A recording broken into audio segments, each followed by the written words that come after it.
Buenas tardes a todos. Agradecer a los organizadores de este congreso la invitación al mismo y volver a tener una excusa para visitar Carmona. Antes hablaba en la comida hablaba con Eduardo, que al final, si no son por motivos profesionales o docentes, no visitamos ni a los amigos ni a los lugares que queremos, ¿no? Cuando José Antonio me llama hace más de 6 meses, con mucha antelación y preparación para invitarme al congreso, la primera duda es qué volver a contar sobre el proyecto, que ya he contado en diferentes ponencias, en diferentes foros, y que entiendo que está bastante bien recogido en el artículo, en la publicación del número 67 del Boletín del Patrimonio Histórico. La clave es un poco la que comentaba José Antonio de intentar hacer una revisión crítica sobre la obra.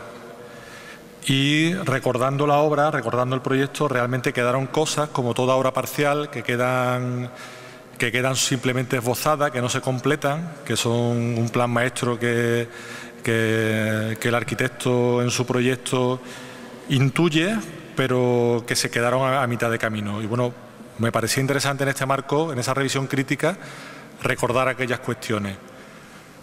La relación del estudio que dirige Manuel Trillo hasta su fallecimiento en 2005 y que yo continúo hasta la actualidad con Carmona, empieza en 1993 con una serie de actuaciones muy pequeñas, urgentes, que se le solicitan en la necrópolis,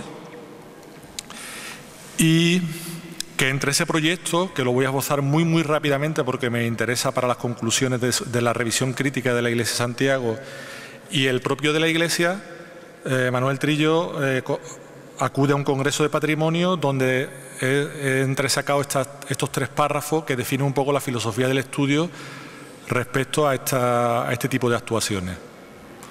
De mis 25 minutos os cedo uno para quien esté interesado en leerla y continúo.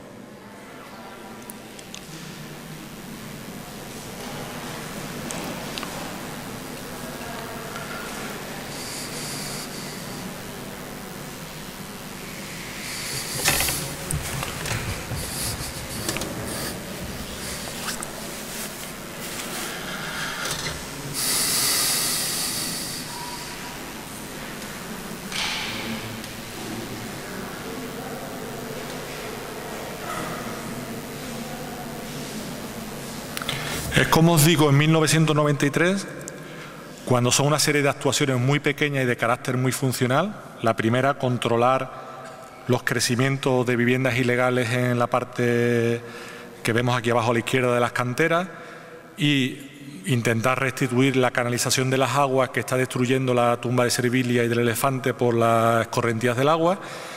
Son esas 3 pequeñas actuaciones y una propuesta de cerramientos del anfiteatro las que durante una serie de años y un presupuesto de 12 millones de las antiguas pesetas embarcan al estudio en el conocimiento de este lugar. Como leíamos en este escrito de Reynosa, realmente, aunque sean cuando intervenimos en patrimonio, consideramos que necesitamos tener un plan maestro superior que nos haga, siempre son dotaciones presupuestarias, casi siempre. Y ahora más con la crisis, aunque cultura siempre ha estado en crisis, incluso cuando no la tenía la sociedad, que estas pequeñas dotaciones presupuestarias por lo menos fueran convergentes en un plan maestro, en el entendimiento de contextualizar el patrimonio con su identidad original, siempre con el paisaje, siempre con su entorno. En este caso, son imágenes de estos caminos horadados en el terreno al perder las tumbas sus techumbres. Una de las actuaciones en la tumba, las casas que os comentaba de crecimiento ilegal, que por un lado se intentaba que no hubiese conexiones furtivas desde el cierre de la cantera, pero por otro lado no perder de vista aquellas casas las que estaban, que no hubiese más porque pusiéramos una tapia y las perdiéramos de vista, ¿no? Y un poco la conceptualización paisajística de aquel lugar. Aquel lugar que no dejaba de ser un jardín extramuros de Carmona y que en la actualidad encontramos una visión bastante diferente por la encapsulamiento que tiene la necrópolis con todo el crecimiento moderno de Carmona. Posiblemente, no tengo para consultarle, podría hablarlo con Juan Antonio si lo conoce, puede que surja directamente no del encargo de cultura, sino del encargo propio de mi propio padre, de Manuel Trillo, de esbozar un anteproyecto de protección de la necrópolis donde se está proponiendo posiblemente una cubrición de las tumbas con una techumbre artificial que la protegiera de las aguas, restituir la flora, restituir el agua, volver al color de las floras estacionales y generar una serie de filtros arbóreos que nos permitieran dentro de la necrópolis conectar el paisaje de la necrópolis con la línea del horizonte, pero saltándonos ese marco intermedio que hablaba antes Antonio Gámez de la Carmona contemporánea, ¿no? El volver a recuperar esas visiones paisajísticas. Y uno de los elementos que se proponía era retirar el museo de la parte más alta de la necrópolis, que ahora mismo cualquier visión sobre la propia necrópolis siempre está marcada por el propio museo, llevarla a una cota más bajo, acompañarlo de una nueva entrada a la necrópolis con un bulevar arbolado que sirviera de transición al visitante, de olvidar lo que lleva visto desde su visita de Madrid, Sevilla, Córdoba, integrarse en esta experiencia, recibir la información como en Medina Sara al principio y poder pasear por esta situación ajardinada, recuperada, ¿no? Saltamos una década y son los hermanos de la Sagrada Columna los que visitan el estudio. Los hermanos de la Sagrada Columna son moradores de la Iglesia de Santiago desde el siglo XVII y cuando nos visitan en la actualidad son sus únicos habitantes. Y gracias a ellos, gracias a ese contacto del ciudadano con el patrimonio, han podido detectar a tiempo un problema de rotura del arranque de una de las bóvedas encamonadas por un problema de filtración por una boardilla que permitía esa entrada del agua. Eso nos permitía visitar ese espacio mágico del Camarachón, ese espacio del trasvase de la bóveda encamonada a la cubierta original, no original porque estaba reutilizada más alta, como ahora veremos, y descubrir un ataque generalizado de termitas en las cabezas de las maderas, en las propias sesiones de los rollizos, donde prácticamente podías meter la mano y atravesar el elemento. Es interesante este detalle del piñón de policromía, donde se marca la antigua sección de la iglesia de las naves laterales, que posiblemente por el derrumbamiento, por el motivo de su ruina, por el terremoto posiblemente de Lisboa de 1751, creo recordar, existe una operación de restauración funcional que es: cojo toda la capacidad portante de la cubierta, la vuelvo a colocar en su sitio, pero como ya he perdido su carácter de policromía, su carácter de artesonado terminado, porque se me ha venido abajo, la cubro con un falso techo que me permita tener la iglesia no como un elemento a medio terminar, sino como un elemento terminado. Es un elemento decorativo, la bóveda encamonada, pero el trazado de la propia bóveda me obliga a que la inclinación de la cubierta de madera la tenga que poner un poco más alta de su estado original. El proyecto plantea desde un principio una serie de análisis históricos y analíticos y arquitectónicos de la iglesia para buscar sus orígenes y la ficha de cada elemento de madera uno a uno para valorar su importancia patrimonial y su estado de afección por termitas, humedades o cualquier tipo de anomalía, para generar una serie de fichas que agruparan posibles soluciones. No se llegó al ridículo de dar una respuesta a cada uno de los cientos de elementos de madera, pero sí agruparlos en diferentes soluciones según, como os digo, su importancia patrimonial y su grado de afección. Esto nos permitía hacer planos que recogieran cada zona de la cubierta, qué tipo de intervención iban a tener. La sección de la nave que nos encontramos era esta, con la bóveda encamonada y por encima las dos naves laterales y la central. Y la primera duda de proyecto es que hay una cierta tendencia a proponernos que la bóveda encamonada no era original, que por qué no recuperábamos la techumbre original, ¿no?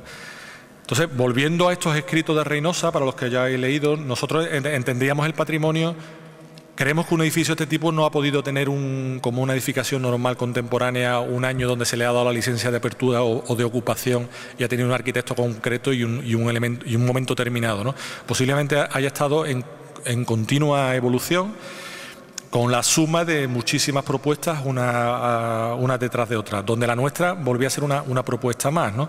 Entendíamos que no podíamos intentar desmontar diferentes hipótesis, generar una hipótesis de cómo podía ser la iglesia original, por problemas presupuestarios y por problemas conceptuales, que entendemos que no se podía convertir la iglesia en un museo de momentos estilísticos, sino que era más importante la iglesia como iglesia en sí. Y además nos seguía pareciendo muy inteligente la recuperación de cubierta un poco más alta y bóvedas encamonadas. Las bóvedas encamonadas además nos llegaban con 3 siglos de historia, que tampoco es que fuese una actuación digamos equivocada de los años 60. Aparte de esa reutilización del respeto de la sesión actual de la iglesia, llegamos incluso a la propuesta de dejar todos estos elementos de apeos que veis que existían desde un principio, porque aunque todo el mundo nos aseguraba que una vez restaurada la cubierta no tenían sentido, esos apeos existen antes de que la cubierta tuviera el ataque de termitas. Posiblemente, si hablara con Eduardo y lo viéramos, sobra la sesión de la madera para cubrir esas luces, pero yo no sé por qué están puestos esos apeos y ni tengo necesidad de quitarlos cuando los voy a dejar ocultos por la bóveda encamonada. Entonces nosotros los restauramos como cualquier otro elemento, porque algunos de ellos tenían policromía, pero se volvieron a colocar en su sitio. Se propone en el interior del camarachón una pasarela de acero galvanizado que tenga 4 funciones. La primera debía ser una estructura auxiliar de obra que nos permitiera y nos ayudara a la propia ejecución de la cubierta. Segundo, debería permitir en un futuro, cosa que ya luego veremos si ocurre, la visita del ciudadano, del vecino de Carmona, del turista, a este espacio prohibido, este espacio oculto, para aprender el patrimonio y con eso garantizar con su conservación. Una siguiente, que los hermanos de la Sagrada Columna pudieran seguir visitando ese camarachón iluminado y ya con seguridad para vigilar su evolución y su estado. Y por último, la de que investigadores, con el tiempo y presupuesto que en ese momento no teníamos, puedan emprender estudios analíticos de las pinturas, estudios analíticos del artesonado y en un futuro, quién sabe si la posible restauración del artesonado, de la nave central. Diferentes imágenes de proyectos, que ya, como os digo, están publicadas, elementos. Cómo cada elemento de madera se fue datando y generando una ficha particular para decidir su intervención y su colocación en su lugar original, policromía e incluso en los elementos de apeo, porque los elementos de apeo en origen puede que fueran correa o cualquier otro elemento de la cubierta que se reutilizan y se colocan en otra posición. Y imágenes de ventilación de encuentros de las vigas en sus arranques, de desmontaje de la cubierta en el sentido inverso a su construcción para sanearla y volverla a colocar. Y bueno, imágenes que ya conocemos de otras intervenciones parecidas en cubiertas, ¿no? Imágenes de lo que son ya las acciones propias de cada elemento de madera, de restitución, prótesis, llenado de vacío. Y una cosa interesante como anécdota es que aparte de las policromías que ya existían, nos encontramos una cosa que nos resultó curiosa o interesante. Ya Manuel Trillo no conoce la obra, conoce simplemente que Cultura aprueba la dotación presupuestaria para hacer la primera fase, pero no llega a conocer el inicio de la obra, y encontramos al desmontar el tablazón que muchas vigas, muchas escuadrillas, porque la cubierta está, digamos, alterna, escuadrillas, rollizos, o sea, secciones cuadradas de madera policromada originales con rollizos de madera de pino. Las escuadrillas, al quitar el tablazón, muchas de ellas descubren policromías ocultas. Cosa muy lógica al tratarse de una cubierta reutilizada, remontada después de su ruina, donde la sección de la madera tendría una flecha que al volverla a montar le dan la vuelta para aprovechar la flecha y dejarla como contraflecha. Y en ese caso, como era una cubierta oculta, no era importante dejar la policromía vista. 3 siglos después a nosotros nos permitió la operación contraria. La flecha la había recuperado, la había vuelto a marcar en el otro sentido, le volvemos a dar la vuelta con la ventaja de que esas policromías volvían a aparecer 3 siglos después. Donde únicamente nos saltamos la metodología fue en el tablazón, que encontramos tan poquito tablazón policromado que nos saltamos un poquito el programa de trabajo y las juntamos todas en 2 bandas. Consideramos que era una lástima pues visitar la cubierta y encontrar un 4% de policromía y tener que ir buscándola como si fuera un puzzle, y nos permitimos la licencia de juntar todo el tablazón policromado. imágenes de actuación sobre las bóvedas encamonadas que se reforzaban con una capa de yeso armada con un fil de textil, después de recuperar los arcos formeros, tratándolos antihumedad y ante elementos xilófagos. Imágenes del trabajo de la cubierta y cómo esa base de la pasarela servía de elemento auxiliar de la obra. Otras menores como sustitución de la entrada de luz y ventilación del cabanachón de mallas metálicas ya roídas por las palomas e inundado de palomas y de suciedad de palomas, pues no perder esa ventilación e iluminación, pero cambiar a un modelo de opal ventilado. Imágenes de cómo aquella cubierta se transformó. Podéis ver también en el detalle de estas imágenes de la cubierta recuperada, las naves laterales, cómo existe una serie de tensores. Los muros centrales tenían un desplome que según las casas de control estaba inactivo cuando nosotros intervenimos. Generamos esa red de tensores ocultos por encima de las bóvedas encamonadas, pero sin meterlos en tensión, ¿no? Nos da mucho miedo, como algo que lleva tantos siglos funcionando, intentarlo como rectificar, ¿no? Bueno, si está sin movimiento, vamos a generarle este elemento y que sea, si vuelve en algún año a reactivarse ese desplome, que sea el propio desplome el que meta en tensión los tensores. La pasarela de la nave central, que era un pelín más aparatosa por la luz que tenía que saltar y que incluía elementos de cristal para ver unos tirantes de madera originales que tenía. Y el artesonado un poco que en el estado que nosotros lo dejamos sin poder restaurar ni recuperar, simplemente estabilizar estructuralmente. Temas también secundarios que salieron en la obra, pero que parecen también interesantes, como estas medias columnas de ladrillo, que evidentemente no podrían ser del estilo original, pero que si no íbamos a quitar la bóveda encamonada tampoco tenía sentido jugar a buscar como estilos intermedios, ¿no? Nosotros no ganábamos nada intentando quitar esa media columna sin saber cómo era la pilastra en origen, y lo que propusimos es una solución un poquito más escenográfica de quitarle su agente resaltador, que era que el nervio estuviera pintado en otro color, ¿no? Pasarlo todo a monocromo, ¿no? Lo que sí realmente nos permite una actuación de propuesta sobre la iglesia es que, una vez sanadas las maderas, necesitamos un anillo enterrado alrededor de la iglesia, que tuviera dos funciones.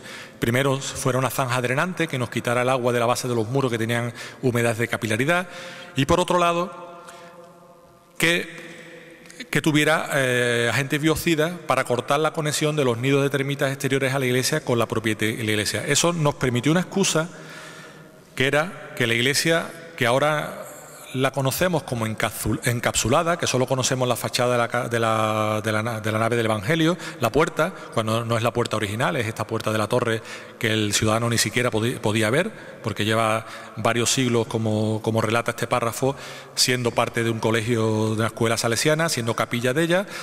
Ya no existe esa escuela, ahora es un asilo, se ha quedado un espacio intersticial en la trasera de la iglesia, que nosotros lo que intentamos es proponer.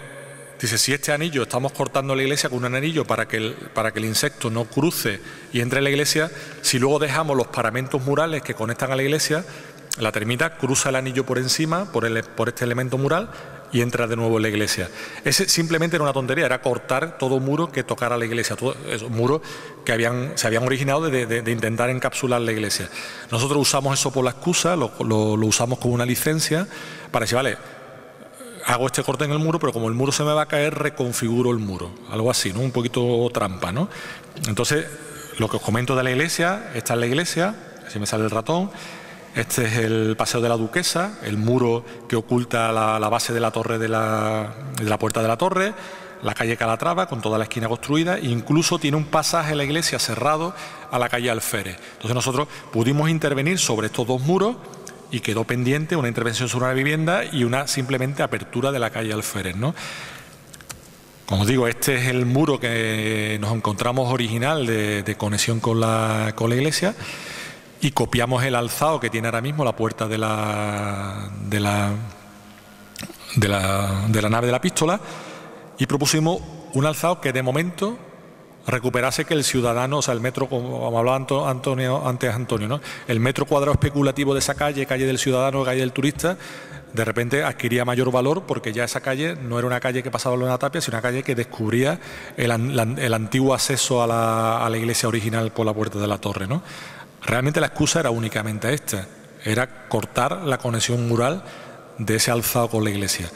Por calle Calatrava igual, en el momento que con Juan Antonio, con su equipo de cultura, descubríamos que de la parte de que formaba la esquina no todo era original, había un poco elementos de crecimiento secundario, proponíamos bajarlo, jugar porque aquí hay una cota más alta que en la calle, generar un elemento más pretil, levantarlo del suelo para poderlo vigilar desde la calle, no vaya a tener problemas de asentamiento, de gente durmiendo, gente haciendo cosas raras, pero que recuperase las visiones de la iglesia desde la calle y desde la propia plaza del Paseo de la Duquesa. Volvemos a que la excusa era la misma, el corte de elemento mural. De esa calle, como mínimo, volvemos un poco a las actuaciones de la necrópolis, que eran todo como muy pequeñas, pero enfocadas en una dirección, cambiar la cancela por una reja de la puerta de la calle Calatrava, ¿no? Coste mínimo, pero la gente no pase por la puerta que no sabe si es un garaje o es la vivienda de una casa, sino que empiece a reconocer un espacio y que empiece casi a pedir y a preguntarse por qué no es suyo, ¿no? Por qué no pertenece a la red de espacios mágicos de Carmona. Quedó pendiente esta vivienda ocupada por muchos años por una ONG y ahora en abandono, ¿por qué no se podría de alguna manera reconfigurar, no perder la edificabilidad que tiene, si queremos, pero convertirla en un elemento más urbano, más que tuviera que ver con la plaza que con una vivienda justo en la esquina? Nosotros hacíamos una propuesta muy poco madurada, pero simplemente que tuviera el aspecto más de ser parte del basamento de la plaza a no una iglesia justo en la esquina impidiendo la visión y entrada. Y quedó pendiente la bajada a la calle Alférez, donde simplemente queda abrir esta bajada que muere aquí, en esta tapia, y que estamos hablando de operaciones muy sencillas. Si no se quiere tener abierto todo el día, pues con cancelas que se puedan abrir al público en determinados momentos.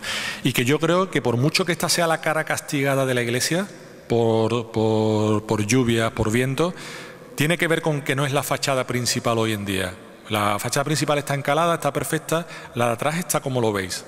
Como lo veis hace 2 semanas, que es una foto de hace 2 semanas. En el momento que esto no sea la fachada trasera, seguro que toda la fachada se conserva de la misma manera, porque ya no es nuestra casa delante y la otra es la fachada patio, ¿no? La revisión crítica que me pedía, y termino, José Antonio, nosotros la basamos en contar la filosofía de nuestro estudio. Estoy de acuerdo con lo que contaba Ana Galloso esta mañana, de otra manera, de abrir un poco la mira respecto al foco del patrimonio, entender que no podemos proteger y conservar y restaurar solo el elemento patrimonial sin buscar su identidad, sin buscar sus relaciones con el entorno, sus relaciones con el contexto, y intentar intervenir en recuperar esas conexiones.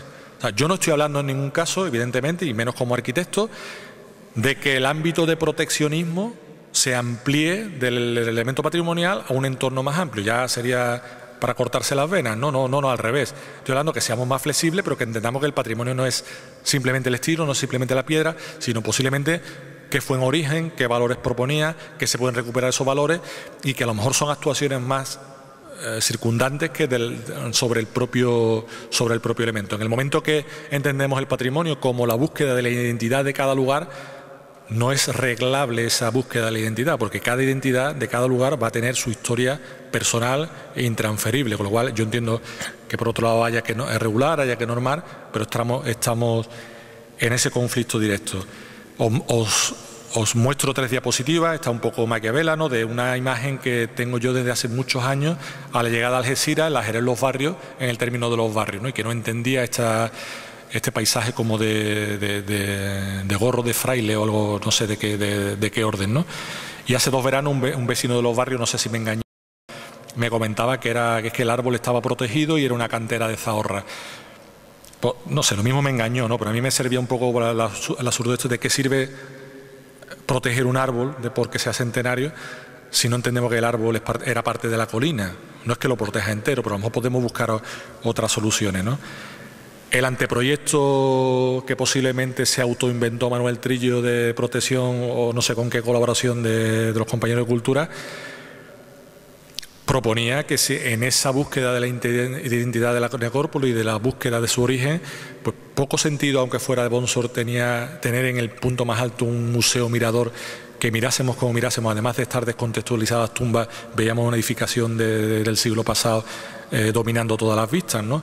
Bueno, pues años después vuelve a existir una dotación posiblemente mayor que la que tuvimos para hacer 7 o 8 cosas y se restaura el museo en su lugar de origen, ¿no? Esa guerra de guerrilla, en este caso, perdimos la batalla, ¿no? La pasarela sirvió de estructura auxiliar. Sirve, me dijeron hace 2 semanas los hermanos de la Sagrada Columna, de visitas de público y suscitando su interés. Sirve, y lo he experimentado en primera persona porque me han llamado, de vigilancia de los hermanos de la Sagrada Columna. Y yo pensaba que la cuarta pata, que era que los investigadores empezaran a estudiar la iglesia, todavía no había arrancado. Pero hoy en la comida me he llevado la grata sorpresa de que Isabel, una ponente que tendremos ahora a las 6:30, me ha empezado a hablar de los estudios que estaba haciendo de la iglesia, gracias a que está en la pasarela, que la tiene iluminada y que está haciendo paralelos de la policromía con otro tipo de policromía de otras iglesias, ¿no?